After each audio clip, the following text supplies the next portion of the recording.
In the Trump-endorsed House budget bill, Medicaid could be the largest target for cuts, with an 11% reduction in spending on average over a decade.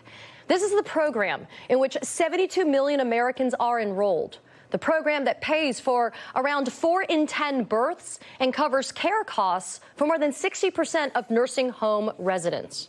In other words, a program that cares for some of our community's most vulnerable. The good news, though?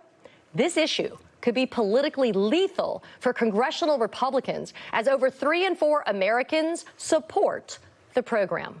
Joining me now is Congresswoman Sara Jacobs of California. Congresswoman, it's good to see you back on the show. You actually held a Medicaid roundtable yesterday at San Ysidro Health Clinic in El Cajon. What did you hear from your constituents about any of these potential cuts to Medicaid? It's great to be back with you, Katie. Honestly, what I heard was heartbreaking.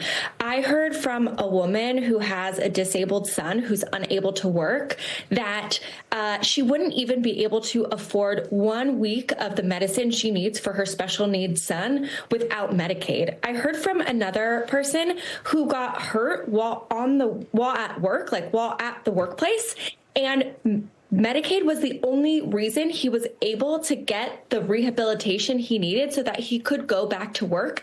And without Medicaid, he would have been stuck with that injury and would have never been able to work again.